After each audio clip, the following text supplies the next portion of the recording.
Hello मेरे प्रिय विद्यार्थी, मैं आपका वर्मा महेंद्र एक बार फिर से हर्षिला चैनल में स्वागत करता हूं। जैसे कि आप लोग देख चुके होंगे कि हम लोगों ने चैप्टर 2 कंप्लीट कर लिया कक्षा 6 के, जो कि सब्जेक्ट हमारा रहा है हिंदी। अब बात करते हैं चैप्टर नंबर 3 की, जिसमें चैप्टर नंबर 3 का नाम है शिवाजी का सच्चा स्वरूप, जिसके लेखक हैं सेठ गोविंद दास। सेठ गोविंद दास का जन्म जबलपुर मध्य प्रदेश में हुआ था। वे हिंदी साहित्य सम्मेलन प्रयाग के अध्यक्ष रह चुके हैं और भारतीय संसद के वरिष्ठतम सदस्य रहे। इनकी गणना हिंदी के गिने चुने श्रेष्ठ नाटककारों में है। मतलब ये क्या है, नाटक इनका जो होता था, कह सकते हैं ये लोग एक नाट्य रूपांतरण करते थे, तो इनका सर्वोपरि इसमें रहा है। इन्होंने अपने नाटकों में विविध युगों और परिस्थितियों की कथा वस्तु ली है, जैसे शशि गुप्त, कर्तव्य, हर्ष और प्रकाश उनके प्रमुख नाटक हैं। इनके नाटकों पर भारत की प्राचीन नाट्य कला और पिछली सदियों की पाश्चात्य नाट्य कला का भी प्रभाव है। प्रस्तुत एकांकी में शिवाजी के प्रामाणिक चरित्र का परिचय होता है। वे पर स्त्री को अपनी माता तुल्य मानते हैं और हर कीमत पर उसकी रक्षा करना अपना धर्म समझते हैं। साथ ही शिवाजी सभी धर्मों को समान दृष्टि से देखते हैं। इस एकांकी से शिवाजी के सर्वधर्म समभाव की भावना परिचलित होती है। तो इससे ये साबित होता है कि जो शिवाजी का सच्चा स्वरूप जो लेखक हैं वो एक नाट्य रूपांतरण भी करते थे और साथ ही साथ ये लेखक भी हैं। तो इनका जो कवि सम्मेलन में जो इनका स्थान है वो उच्च स्थान पर है, जो कि काफ़ी प्रमुख लेखक हैं सेठ गोविंदास जी। अब बात कर लेते हैं पात्रों की, जो कि चैप्टर है। इसमें चैप्टर में काफ़ी पात्र दिए हैं, जैसा कि हमारे शिवाजी, मोरोपंत पिंगले, अंबाजी सोनदेव, ऐसे आबाजी, बहुत सारे ऐसे पात्र हैं जो कि इसमें बताए गए हैं। ठीक है, पहले पात्र की बात करते शिवाजी। शिवाजी प्रसिद्ध मराठा वीर हैं। दूसरे हैं मोरोपंत पिंगले, जो कि पेशवा के हैं। आबाजी सोनदेव शिवाजी का एक सेनापति था। स्थान राजगढ़ दुर्ग का एक दालान। समय है सन 1648 ईस्वी सन संध्या। दाहिनी ओर दालान का कुछ हिस्सा दिखाई देता दालान की छत पर पत्थर के खंभों पर है। उसके पीछे की दीवार भी पत्थर की है। दालान के पीछे की ओर दाहिनी तरफ दूर पर है गढ़ की सफील और कुछ बुर्ज दिख पड़ती है। बाईं तरफ सह्याद्री पर्वत माला की शिखरावली दृष्टिगोचर होती है। कुछ शिखरों की ओट से सूर्य अस्त हो रहा है, जिसके अंतिम प्रकाश में सारा दृश्य प्रकाशित है। दालान के सामने किले का खुला मैदान है। मैदान में एक ऊंचे स्तंभ पर भगवे रंग का मराठा झंडा फहरा रहा है। दालान में जाजम बिछी है, उस पर किम ख्वाब की गद्दी पर मसनद के सहारे शिवाजी वीरशन में किसी विचार में मग्न हैं। कहने का मतलब ये है कि एक दालान नाम का स्तंभ रखा गया, मतलब जो दालान है एक क्षेत्र का नाम है, तो दालान के पास क्या है, एक स्तंभ है और जो वीर शिवाजी जी हैं वो किसी विचार में मग्न हैं। दालान के बाहर शास्त्रों से सुसज्जित 2 मावले शरीर रक्षक खड़े हुए, मतलब जो हम कह सकते हैं मेन द्वार, वहाँ पे 2 शरीर रक्षक खड़े हुए हैं। बाईं ओर से मोरोपंत पिंगले का प्रवेश और मोरोपंत अधेड़ अवस्था में गेहूं रंग का ऊंचा पूरा व्यक्ति है। वेशभूषा शिवाजी से मिलती जुलती है, केवल सिर की पगड़ी मुगल दर्जे की ना होकर मराठी ढंग की है। उसके मस्तक पर त्रिपुंड भी है।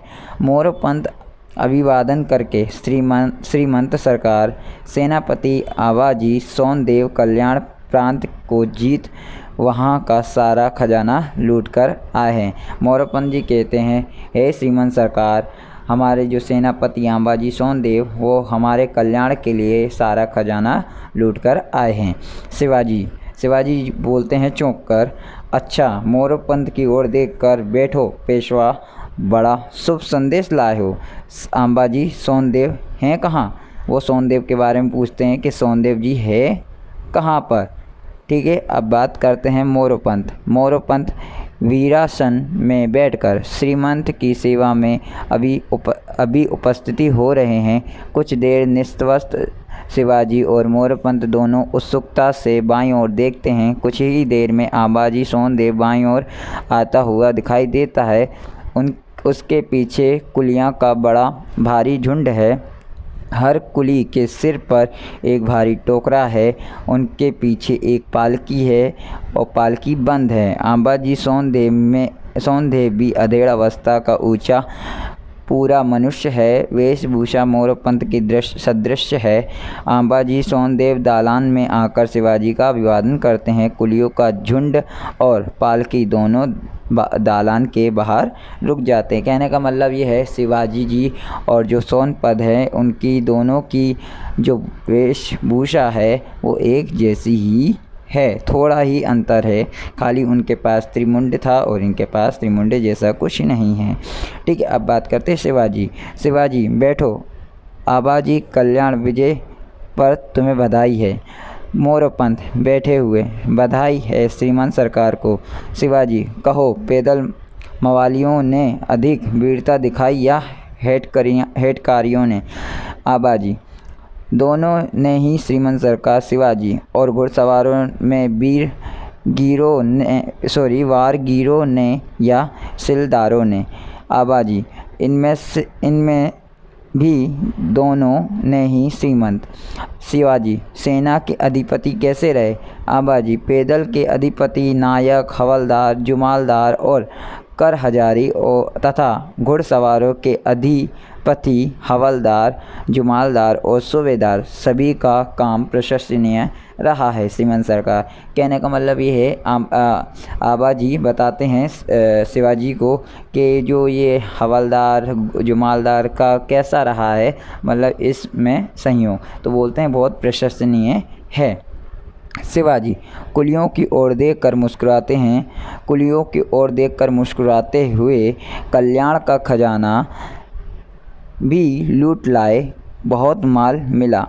आबाजी, हाँ श्रीमान, सारा खजाना लूट लिया गया और इतना माल मिला जितना अब तक की किसी लूट में ना मिला था। चांदी, सोना, जवाहरात, ना जाने क्या क्या मिला।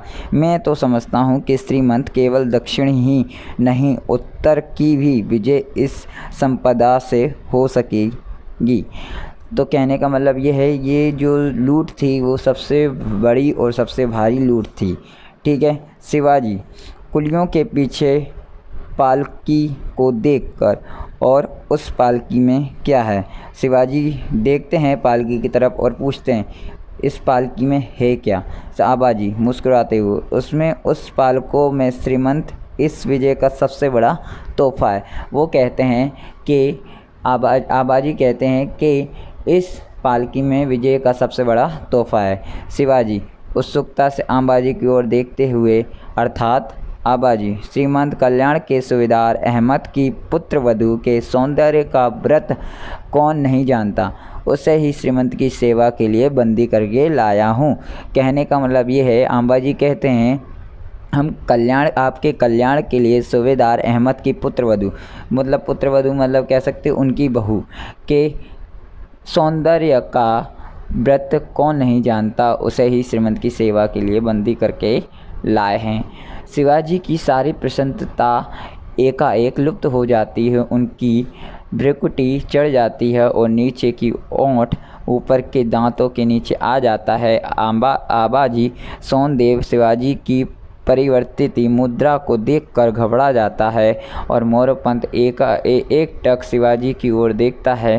कुछ देर निस्तब्ध रहती है। शिवाजी भराए हुए स्वर में, पालकी को तत्काल भीतर ले आओ। आप जैसे कि फ़ोटो में देख रहे होंगे। आबाजी सोनदेव जल्दी से दालान के बाहर जाता है। शिवाजी एकटक पालकी की ओर देखते हैं और मोरोपंत शिवाजी की तरफ। कुछ ही क्षणों में पालकी दालान में आती है। ज्यों ही पालकी दालान में रखी जाती है त्यों ही शिवाजी जल्दी से पालकी के निकट पहुंच जाते हैं। मोरोपंत शिवाजी के पीछे पीछे जाता है। तो जैसे ही दालान में पालकी पहुंचती है वैसे ही हमारे शिवाजी उनके पीछे पीछे चले जाते हैं और मोरोपंत भी उनके पीछे पीछे चले जाते हैं। शिवाजी, आबाजी सोनदेव से, खोल दो पालकी। आबाजी पालकी के दरवाजे खोलते हैं। अहमद की पुत्रवधू उसमें से निकलकर चुपचाप एक और सिकुड़ कर खड़ी हो जाती है। वह परम सुंदरी है। वेशभूषा मुग़ल स्त्रियों के सदृश है। जो उसका वेशभूषा है, क्योंकि ये मुस्लिम जाति मुग़ल शासक की रानी थी, इसलिए इनका वेशभूषा मुसलमानों जैसा है। शिवाजी अहमद की पुत्रवधू से, माँ, शिवा अपने सिपाही सालार की इस नामाकूल हरकत पर आपसे मुआफ़ी चाहते हैं। कैसी अजीबोगरीब खूबसूरती है आपकी। आपको देखकर मेरे दिल में सिर्फ एक बात उठ रही है। कहीं मेरी माँ में आपकी सी खूबसूरती होती तो मैं भी बदसूरत ना होकर एक खूबसूरत शख्स होता।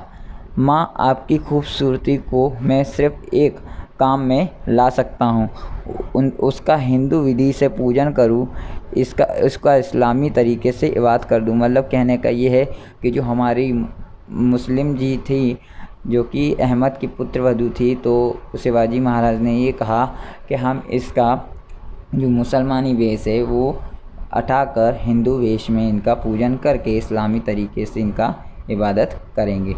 आप ज़रा भी परेशान ना हो माँ, आपको आराम, इज्जत, हिफाजत और खबरदारी के साथ आपके शौहर के पास पहुंचा दिया जाएगा। बिना देरी के फ़ौरन। आबाजी की ओर घूमकर, आबाजी, तुमने ऐसा काम किया जो कतई क्षमा नहीं किया जा सकता। शिवा को जानते हुए भी तुम्हारा साहस ऐसा घृणित कार्य करने के लिए कैसे हुआ। शिवा ने आज पर्यंत किसी मस्जिद की दीवार में बाल बराबर भी दरार ना आने दी। शिवा को यदि कहीं कुरान की पुस्तक मिली तो उसने सिर पर चढ़ाया, उसके एक पन्ने को भी किसी प्रकार की क्षति पहुंचाए बिना मौलवी साहब की सेवा में भेज दिया। तो ये हमको सीख इससे मिलती है कि हमारा किसी पहले के शासन में क्या होता था कि हम किसी की रानियों को उठा कर ले आते थे। कोई राजा दूसरी की रानी को उठा कर ले आता था, फिर अपने कब्जे में रखता था। ठीक है, तो बिना मौलवी साहब की सेवा में भेज दिया जाता था। हिंदू होते हुए भी सेवा के लिए इस्लाम धर्म भी आदरणीय है। इस्लाम के पवित्र स्थान, उसके पवित्र ग्रंथ सम्मान की वस्तुएं हैं। सिवा हिंदू और मुस्लिम प्रजा में कोई भेद नहीं समझता। अरे उसकी सेना में मुस्लिम सैनिक तक हैं। वह देश में हिंदू राज्य ही नहीं सच्चे स्वराज्य की स्थापना चाहता है। आतंकियों से सत्ता का अपहरण कर उदार नेताओं के हाथों में अधिकार देना चाहता है। पर स्त्री तो हर एक के लिए माता के समान होती है। जो अधिकार प्राप्त जन हैं, जो सरदार है या राजा है, उन्हें तो इस संबंध में सबसे अधिक विवेक रखना आवश्यक है। कुछ रुककर, आबाजी, क्या तुम मेरी परीक्षा लेना चाहते थे, इसलिए तो तुमने यह कृत्य नहीं किया। सिवा, ये लड़ाई झगड़े, ये लूटपाट क्या व्यक्तिगत सुखों के लिए कर रहा है? क्या स्वयं चैन उड़ाना उसका उद्देश्य है? तब तो ये रक्तपात, ये लूट मार अत्यंत घृणित कृतियाँ शिवा में यदि शील नहीं हो सकता, फिर भी इसमें और इंद्रलोक में लुटेरों और डाकुओं में कोई अंतर नहीं रह सकता। अरे अब तो हमारे जीवन से, हमारी विजय से हमारी पराजय कहीं अधिक श्रेयस्कर है। मोरपंथ। आह पेशवा, यह मेरे एक सेनापति ने क्या कर डाला। लज्जा से मेरा सर आज पृथ्वी में नहीं पाताल में घुसा जाता है। इस पाप का ना जाने मुझे कैसा कैसा प्रायश्चित करना पड़ेगा। कुछ रुककर। पेशवा, इस समय मैं तो केवल एक घोषणा करता हूँ। भविष्य में अगर कोई ऐसा कार्य करेगा तो उसका सिर उसी समय धड़ से जुदा कर देना चाहिए या कर दिया जाएगा। तो इससे हमको ये सीख मिलती है कि हमें आज का समय कुछ ऐसा है कि दूसरों की कहना नहीं चाहिए, बट आजकल का समय कुछ ऐसा है कि दूसरों की बहू बहन बेटियों पर नज़र नहीं डालना चाहिए। आगे की परिस्थिति जो पिछली हमारी जातियां थीं या धर्म थे, उस धर्म में होता था, पर कुछ अच्छे लोग भी थे जिसकी वजह से ये काम रुक जाते थे। तो बस सभी आप लोगों से गुजारिश है, जितना हो सके इस वीडियो को वायरल करें और चैनल को मेरी सब्सक्राइब करें। बने रहिए मेरी यूट्यूब चैनल के साथ। धन्यवाद।